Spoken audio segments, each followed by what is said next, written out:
کہ लाया गया वो सरकार के असर में वो लोग आए कहने पे, लेकिन उनको मुद्दे नहीं मालूम थे। वो पुलिस का ये कहना था कि मैं नहीं जानता हूं कि किस लिए आया। इस वक्त हमारे साथ मौजूद हैं आज़ाद समाज पार्टी के रियासत बिहार के सदर यानी चंद्रशेखर आज़ाद, जो नगीना लोकसभा पार्लिमानी हल्के से रुकने पार्लिमान हैं, भीम आर्मी के चीफ हैं और आज़ाद समाज पार्टी के सदर हैं। ये बिहार के सदर हैं।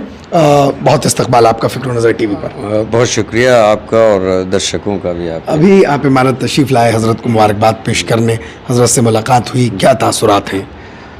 देखिए, हज़रत की दुआएं मुझे मिलती रही है, गाइडेंस मिला है और इनकी सरपरस्ती में हम लोग चलते हैं।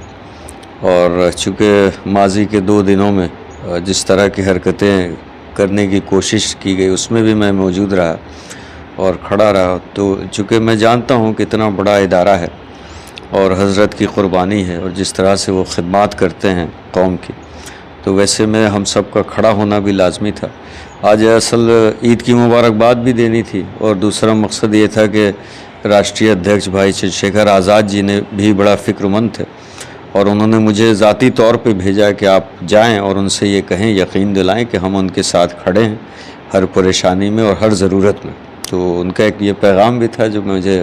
तो आपने चूँकि सूरत हाल को आपने कहा कि अपनी नज़रों से देखा, क्या रिएक्ट करेंगे आप ऐसे लोगों पर? ये जो कुछ उल्मा हैं या जो कुछ लोग ऐसे हैं जो टोपी और दाढ़ी लगाकर दिखाकर कौम के बीच जाते हैं, लेकिन वो मंजर मैं भूल नहीं पाता क्योंकि ईद की तैयारी चल रही थी सभी मुसलमान के घरों में और रोज़े का आखिरी अशरा था वो, और वैसे में एक पुलिस की भीड़ लेकर आना, जो कि हालांकि बाद में वो इनकार कर रहे हैं, लेकिन चूँकि पुलिस से भी मेरा राब्ता हुआ, मैंने उनसे पूछा कि आप क्यों आए हैं, किस मुद्दे पे आए हैं, तो पुलिस जो थे वो पुलिस का ये कहना था कि मैं नहीं जानता हूँ कि किस लिए आया।